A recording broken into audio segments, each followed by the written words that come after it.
Olá, muito bom dia, seja muito bem-vindo ao canal da Liga de Mercado Financeiro Brasileira. Meu nome é Marcelo e no dia de hoje nós vamos falar um pouco sobre o mercado do mini índice, o seu comportamento e fazer a pré-análise de abertura do mercado.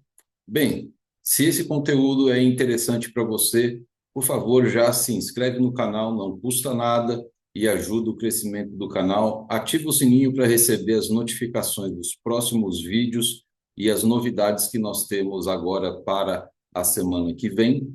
E também deixa o seu like se você curtir o conteúdo e se não curtir, deixa o seu dislike aí também, tá certo?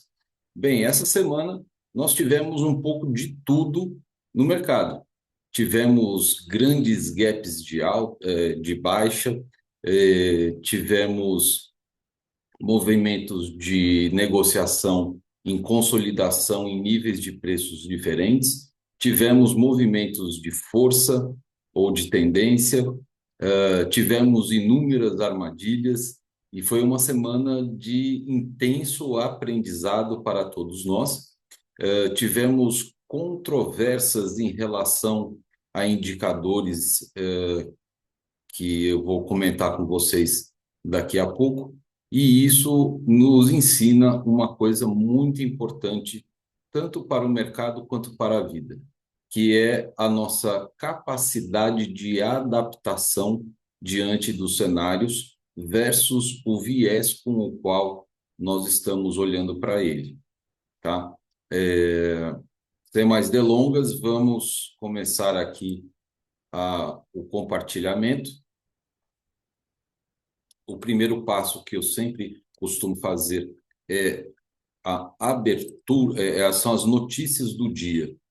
Então, aqui no calendário econômico do site aliás, o site dentistanabolsa.com.br já vem um filtro do site investing.com e às 9 horas nós teremos aqui a notícia do IPCA mensal brasileiro e também às 9 horas o acumulado dos últimos 12 meses, ou seja, a abertura do mercado pode trazer aí alguma volatilidade, porém sabemos que notícias brasileiras não provocam tanta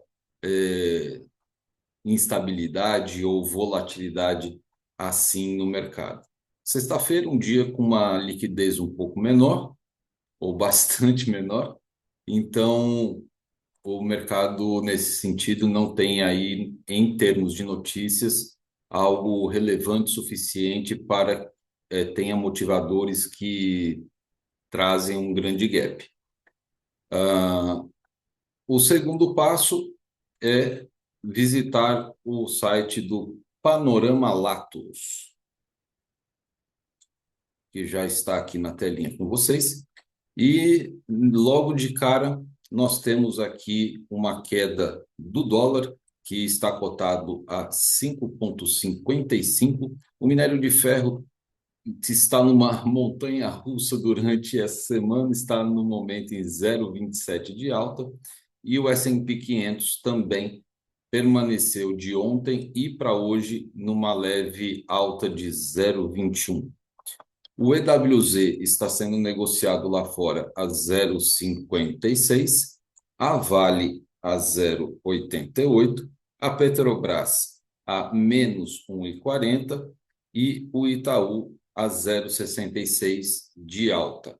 O destaque, então, aqui fica com a Petrobras, por enquanto, a 1,48 de baixa, e precisamos acompanhar a evolução das ADRs até a abertura do mercado futuro e ao longo de todo o dia também, para que nos auxiliemos a tomar decisões, pois a cesta do Ibov, que é composta principalmente aí por essas grandes empresas, é o que faz a movimentação do preço acontecer, principalmente o Itaú.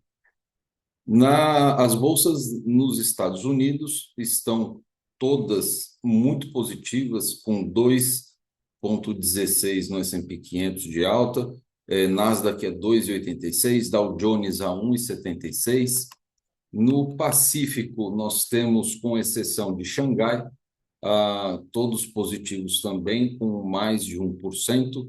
Hansen com destaque aí de 1,17%, tá? Os ativos da Nasdaq, todos positivos, a maioria acima de 1%. E temos aqui o destaque para a NVIDIA em 6,13% de alta. Energia, né, o petróleo Brent a 0,15 de alta, o WTI a 0,22. O Japão voltou a recuar um pouquinho, está a 1,16 de baixa. E o cenário todo de S&P 500 e Bovespa estão predominantemente positivos. E aqui estão algumas informações que eu costumo me basear para a minha tomada de decisões, e aqui fica uma grande lição. A relação do DI futuro com o VIX. E eu venho aperfeiçoando as minhas leituras com algumas alegrias e com algumas tristezas também. O VIX tem um range de 3% de alta e 3% de baixa.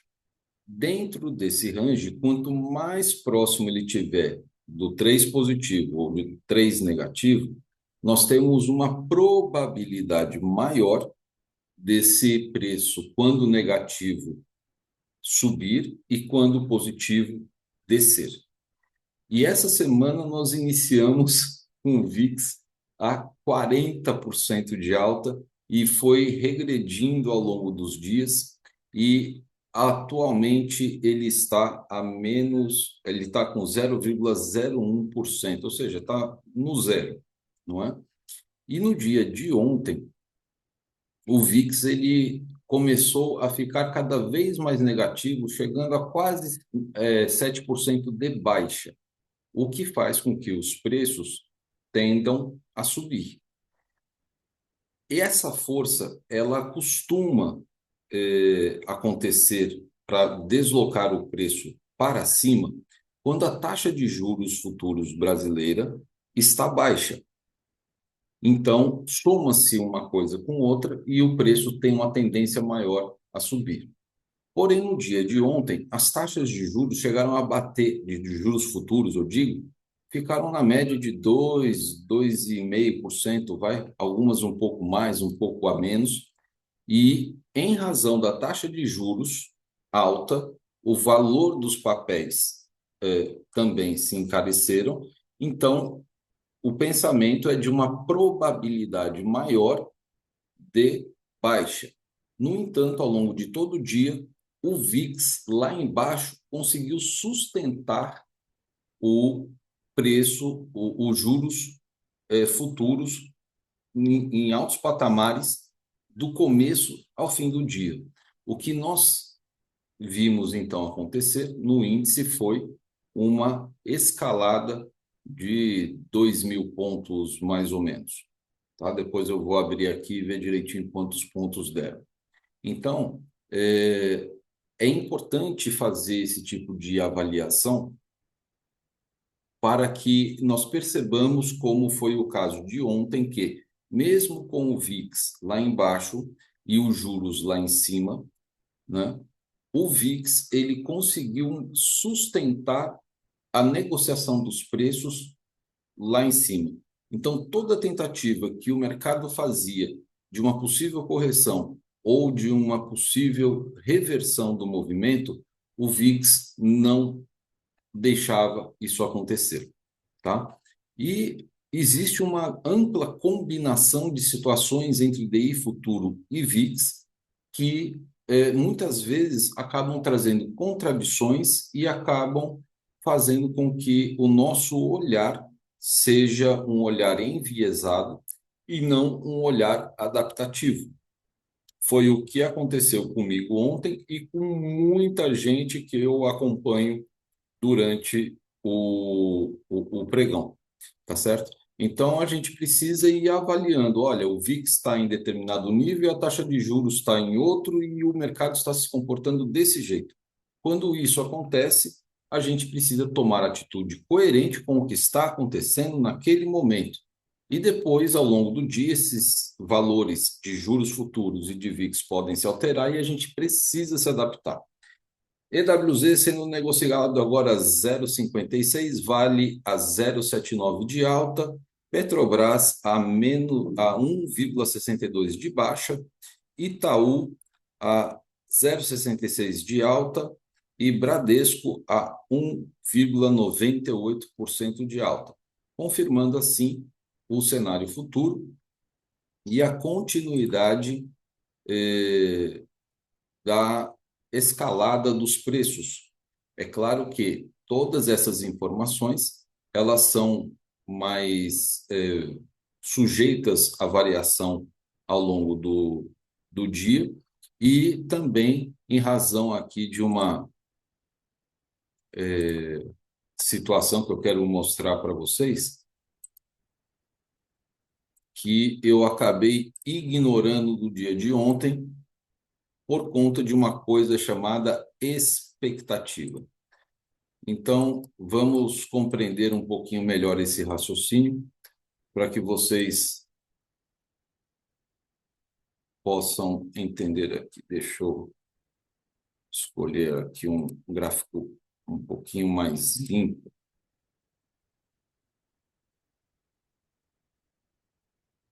É esse aqui mesmo. Depois eu acerto.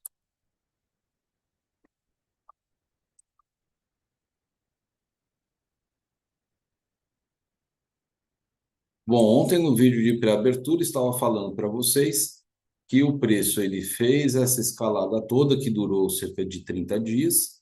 Depois ele fez uma correção, né, em níveis de Fibonacci aqui. E quando ele chegou aqui, eu falei que ele poderia fazer um reteste em cima desta LTA aqui para continuar sendo trabalhado de maneira lateral dentro desse espaço em branco. No entanto, depois do pânico instalado com as notícias e provável recessão dos Estados Unidos e aumento de juros na taxa aumento da taxa de juros no Japão, houve força e motivadores o suficiente para que o preço subisse e voltasse para essa área azul. E uma característica importantíssima dessa área azul é que, quando o preço chega num extremo, ele vai buscar o seu extremo oposto. E foi exatamente o que aconteceu aqui ao longo dessa semana, né? No começo da semana, nós tivemos aqui aquele grande gap de baixa, o preço encontrou aqui os 50%, e aí ele voltou a subir e voltou para o seu preço de abertura. No dia seguinte, houve o reteste, sim, acertei o reteste e o preço foi negociado de maneira bastante volátil e fechou próximo ao seu preço de abertura. E desde então, na quarta e na quinta-feira, o preço ele começou em gaps de alta e voltou a ser trabalhado dentro dessa área de retângulo. No dia de ontem, quando o preço tinha fechado nesta região aqui, eu tracei aqui as máximas anteriores e surgiu o formato de um triângulo, aonde a gente percebe que dentro do conceito de price action, esse preço ele tem uma probabilidade maior de ser negociado nesta região até o seu fim. No entanto, depois do mercado, fazendo meus estudos, eu me lembrei de um conceito que o Stormer falou, que quando há um rompimento da LTB do triângulo, o preço tende a disparar aqui para cima, e foi o que aconteceu logo depois dos momentos iniciais, que o preço veio numa escalada, e aqui surgiu uma dúvida que acabou me arrebentando, porque o preço ele encontrou aqui no 128.700 uma resistência que eu já tenho marcado há algum tempo e produziu um pavio e voltou a ser negociado de maneira bem morosa esse sobe e desce aqui. até que ganhou o impulso comprador novamente e ele veio aqui numa escalada interessante de cerca de mais 700 pontos de alta, tá? E isso acabou me tirando do mercado no dia de ontem, certo? Porque o meu viés estava de que esse preço iria fazer uma correção e iria voltar a descer e não ultrapassaria essa faixa. E para o dia de hoje, de acordo com esses dois conceitos apresentados, a característica do preço buscar o seu oposto, temos uma probabilidade de continuidade de alta, fazendo com que o alvo venha aqui para os 76,4% do Fibonacci, no 130.379, aonde também existe uma resistência muito importante nos 130 mil pontos, 130 bola, certo? E a segunda possibilidade é que esse preço ele volte a trabalhar dentro dessa área de triângulo, tá? E até isso, a gente saber disso, só o tempo vai mostrar. Então, o que eu falei lá no início, de que nós precisamos nos adaptar àquilo que o mercado está mostrando, passa a ser aí a grande lição, o grande ajuste, e não a predominância de nenhum tipo de olhar, porque o mercado ele é soberano e sobre os nossos olhares, as nossas interpretações, e a gente precisa se adaptar a isso, tá bom? Cuidado no dia de hoje, porque o mercado vem pregando inúmeras armadilhas em razões aí de lateralizações e tentativas de correção que não têm acontecido, fazendo figuras gráficas que não se completam. Então, o índice, ou melhor, a taxa de erro nas nossas interpretações, elas são muito possíveis e não raras de acontecer, e aí é que você precisa conseguir avaliar o seu gerenciamento de risco. Muitos traders perdem muito dinheiro da sua conta pessoal, do seu orçamento pessoal, da sua carteira de investimentos por conta disso, tá? E se você está iniciando no mercado financeiro, se você está tentando e não está conseguindo obter bons resultados, é importante que você proteja com todas as suas forças o seu capital. E, para isso, existe uma novidade, que é a plataforma da Trade Arena, que já está no mercado aí há alguns anos, mas que eu só a conheci recentemente.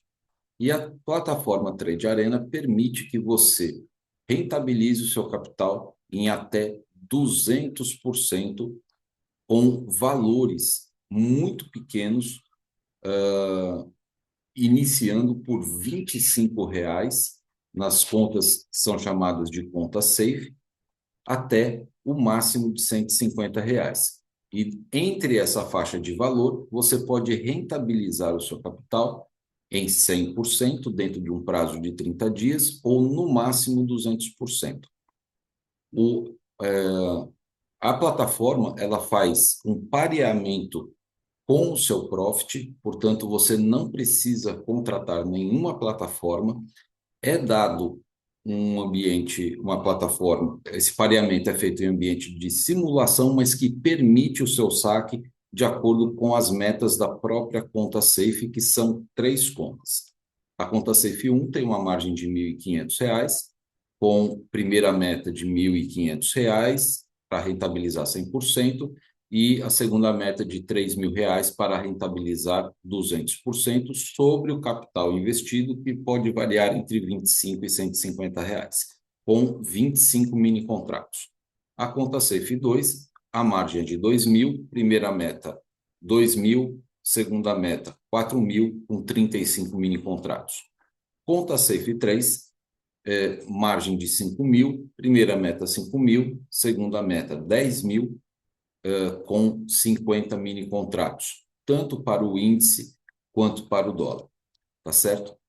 Assista não, leia aqui a descrição do vídeo, que vai ter aqui um link de cadastro para que você possa participar da Trade Arena, diminuir as perdas que se você está tendo, e principalmente se você é iniciante ou se você é um tentante de alcançar os seus resultados e está sentindo dificuldades, proteja o seu capital com toda a sua força. Obviamente, se você já é um trade profissional, se você já é um trade experiente, essa plataforma não faz sentido para você, a menos que você queira fazer testes com até 50 mini contratos dentro de um ambiente que permite uma avaliação do seu desempenho através de um ranking, tá? Que é feito também em uma outra modalidade que a plataforma oferece, que são os torneios gratuitos, e aqui a Liga de Mercado Financeiro Brasileira está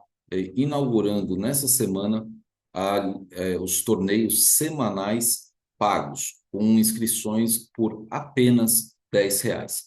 Hoje é o último dia do primeiro torneio e ainda hoje nós teremos a abertura das inscrições para o segundo torneio, que vai do dia 12 de agosto até o dia 16 de agosto, ou seja, de segunda a sexta-feira que vem. Fiquem atentos para fazer essas inscrições, diferente dessa semana que as inscrições foram liberadas a qualquer tempo. Muito provavelmente nós vamos configurar as inscrições para que as pessoas possam fazer até apenas a segunda-feira ou no máximo até a terça-feira, tá certo? Então, acompanhem, os comunicados, eles são colocados aqui nos posts, nas postagens aqui do canal, e também eu tenho um canal de comunicação no Telegram, onde o link para você fazer parte também está aqui na descrição do vídeo. Se você quiser conversar comigo a respeito, escreva aí nos comentários que eu vou ter o maior prazer em ler e responder a vocês, ou então você já entra lá no Telegram e fala comigo diretamente, tá certo? Um grande abraço para vocês e uma boa sexta-feira, um bom final de semana e até a próxima. Tchau, tchau.